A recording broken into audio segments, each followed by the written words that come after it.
Hello, Kishanuye.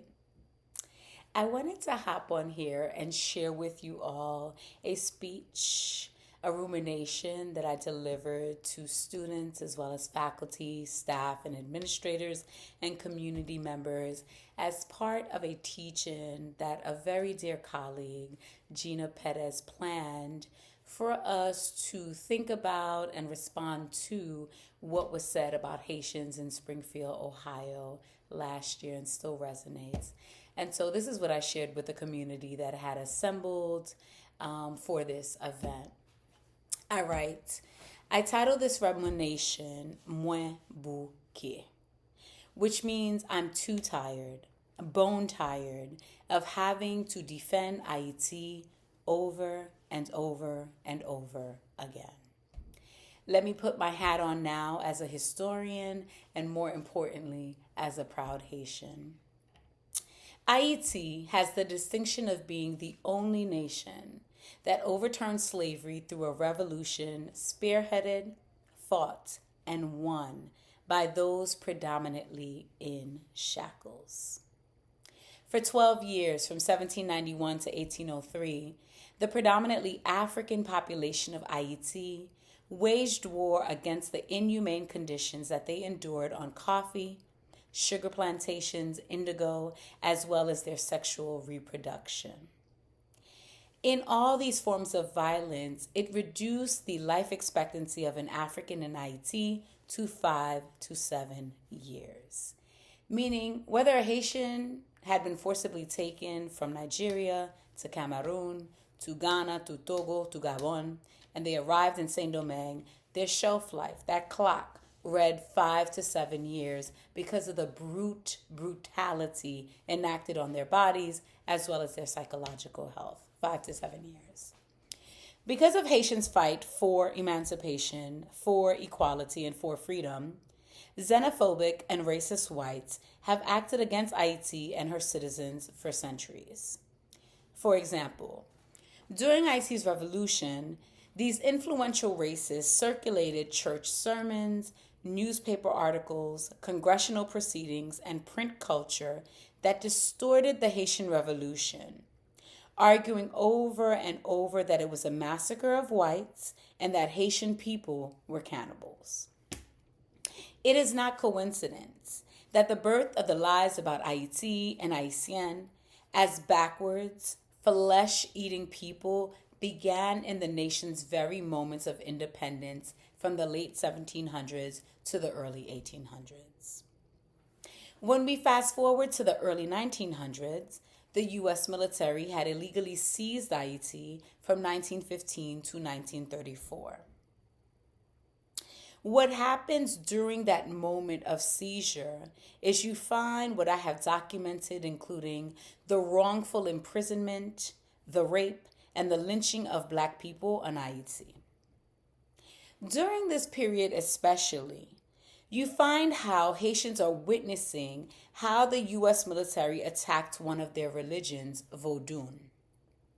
Not only were sacred drums stolen, some of which remain on display at university and federal museums across the United States, but an insidious portrayal of the religion heightened in the United States. Meaning, rather than portray Vodun as a religion, and as a religion of ancestral reverence and community conscientiousness, influential racists and xenophobes through books like Cannibal Cousins and films like The White Zombie distorted Vodun as a horror-filled cult and labeled the practitioners as, quote, primitives of Ayiti, and once again as cannibals. You see this thread here? Whether it was our ancestors fighting for manumission and emancipation, oh no, they're cannibals. They're attacking and massacring whites. As Haiti is being illegally occupied by the U.S. military, oh no, they're Vodou practitioners and Vodou is not a real religion and they're eating white U.S. military guys. So there's a thread of Haitians acting very violently and violently towards the whites. When we fast forward to the 1980s, when some Haitians sought refuge in the United States, from a 29-year authoritarian regime that several U.S. presidents aided militarily and economically, Haitians were derogatorily referred to as boat people rather than as political and economic refugees and survivors of a long, brutal dictatorship. Let me pause here and say this.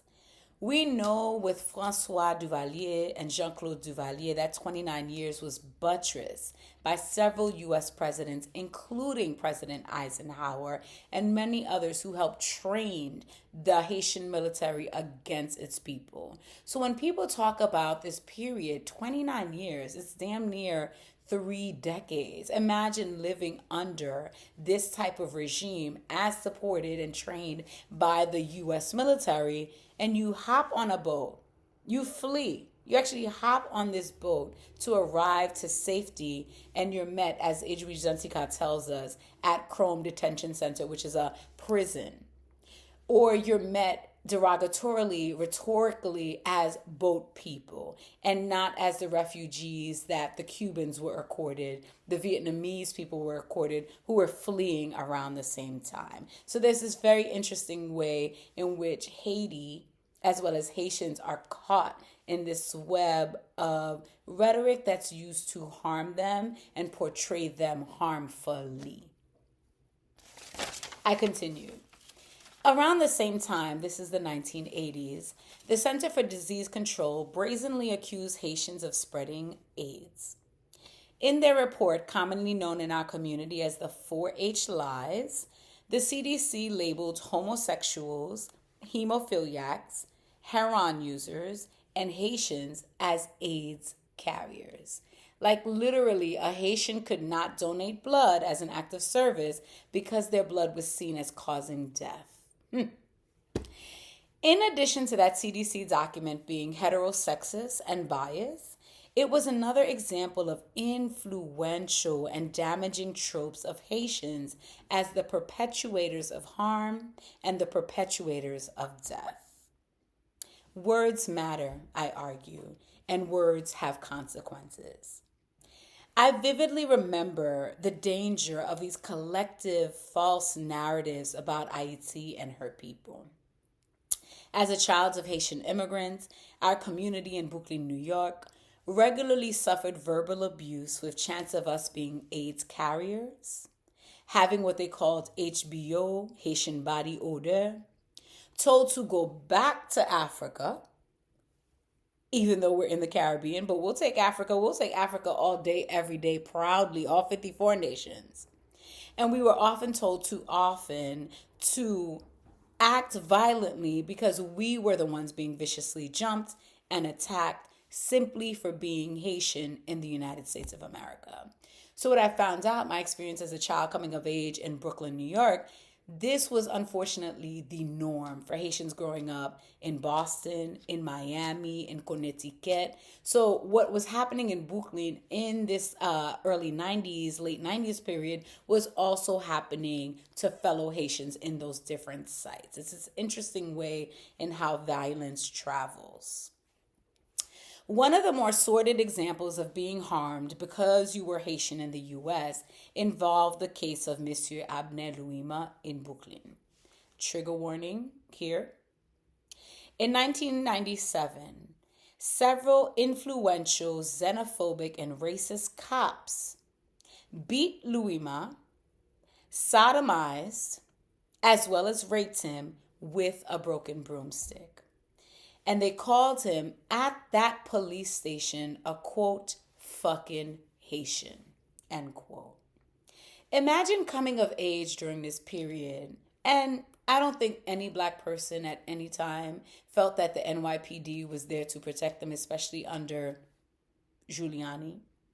But imagine coming of age and you're hearing stories of a man who looks and sounds like you and your people, and he's in a police station and they're allowed to do what they did to him.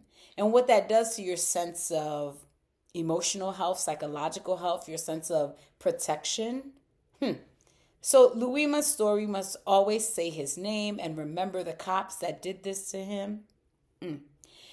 In response to the Abner Louima case, Haitians, as well as allies, we marched, we lobbied legislators, we shut down that Brooklyn Bridge again, and we fought back in so many ways, including surviving and surviving with our culture intact. I stand here because of my Haitian family and community who remain infinitely proud and boastful of our rich heritage and our rich culture. What's happening in Springfield, Ohio is dangerous. 2, underqualified, xenophobic, racist, made up. Like they literally created and promoted a narrative about my people that sounds too familiar historically and too familiar from my contemporary experiences. This recent incident was one of many examples of influential racists spreading lies about Haïtien and Ayiti. Again, words matter. We cannot excuse these two men and their massive, large, cowardly following. They are not just ignorant, no. U.S. Americans do not fear the presence of Haitians and other immigrants, especially those contributing to Springfield, Ohio's labor, industry, and economy. Haitians in Springfield are renting homes, purchasing restaurants. They worship at a church. They are contributing to the pulse, the beat of Springfield, Ohio from a civic, polite, talented 10th way, and yet they're being demonized and disrespected. Let's call what these racists and xenophobes did what it is. It's racism, it's xenophobia, and more importantly for me and those that look like me, it's dangerous. And keep in mind, punks tend to act in a cowardly fashion. Nowhere did any of these two men stand in front of a Haitian woman's face and say, hey, your people do this. No, what they do is this. They go online and they hide behind the screen. They go on their phone and they hide behind this screen. They go on a national debate and they yo blah, blah, blah, blah, blah. Say it to my face. Say it to a Haitian's face what you're saying behind our back that is harming us. That's all I ask, always. Say it with your chest. To continue, the Haitian Times, which is a Haitian-founded newspaper in the United States, had recently convened a virtual meeting in Springfield about this topic. Originally, it was to be an in-person affair, but since Haitians in the area, as well as organized from outside of Ohio, had been threatened and received death threats, the meeting became an online Zoom situation. One of their special editors, the Haitian Times, Macoville J. Neal, narrated a harrowing incident to CNN, who had interviewed her, where she recounts how cops surrounded her home because someone had doxed her because of her coverage about Haitians in Springfield. Words are dangerous. This is what's extra interesting about this.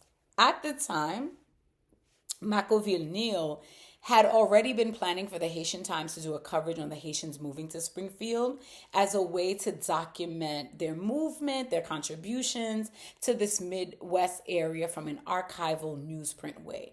It was supposed to be a story of why did you migrate here, who's your community, what's good, what are some challenges. One of those feel-good, informative stories. And then unfortunately they had to pivot and respond to what them punks said about us and our community.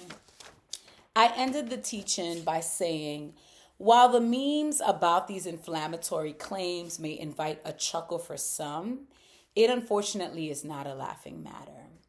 So being civically, politically engaged in Ohio beyond my professor career, participating in various community forums, etc., there were a number of people with diverse last names, right? Ohio holds the distinction of being one of those spaces where there's a Polish diaspora population, Czech diaspora, German, Italian, Jamaican, Puerto Rican, Mexican, Colombian. you name it, we're here in Ohio in a very rich way, right? Meaning there's foods, there's museums devoted to these different cultures. So I'm on these community groups and I'm paying attention to what's being posted on social media, and people with very ethnic sounding names, whether it's Irish, Italian, or the diversity of the Latinx population, are laughing at the meme of a Chihuahua in a taco and a Haitian about to consume it, or us, roasting an animal by a barbecue grill. So people are laughing, and I'm like, it's not funny. Because you know why it's not funny? One, because it's wrong, it's a falsity. Two, because they come for us, they're coming for you. As history has told us, right? You come for a Haitian, you're going to come for the Puerto Rican. And what happened 2 weeks later? They came for Puerto Rico. And so it's like this interesting way in which I think we need to stop laughing at things that are not funny, is what I impressed upon the local community, but also to use this as an opportunity for us to unite, les unions fait la force, stand in unity with each other. So many kids who are Haitian and Haitian heritage in Springfield, Ohio, have been bullied. And Haitian adults talk about not being able to participate in their ordinary lives, whether it's taking a walk or a bike ride after dinner, going to work, or the places where they're the employer, safely, the to and fro of their normal day-to-day routine. I concluded by saying we must fight back through our votes, through letters to elected officials, through our marches, denouncing these lies in conversation and on social media, and we must fight back through our alliance with one another. Thank you. So I wanted to give a special shout out to my colleague Gina Perez, who's at Oberlin College and Conservatory with me, who, when this first broke, she contacted me first to check on how me, as well as my family and fellow Haitians in Ohio, were doing. How are you, she asked. And I appreciated that because it matters, right? Care, ethics of care matter.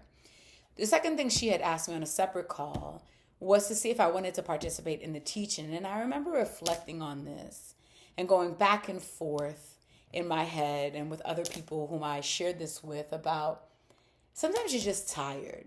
You're not even tired as a Black woman. You're exhausted. I was sharing with Gina, I've been protesting since I was 8 years old. My Haitian family, both the maternal and the paternal side, were very active in terms of us protesting against how Haitians were treated in New York. So that 4-H thing that came out, we were on the Brooklyn Bridge. Abner Louima came out, we were on the Brooklyn Bridge, etc., etc., etc., etc. And for me, as a person who is politically engaged, I'm still upset and enraged that Dr. Sandra Bland's death has not been solved. Or has there been a public apology to her family? I'm mad at Tamir Rice, who happens right here in Ohio. This young boy playing with a toy gun can get shot up like that.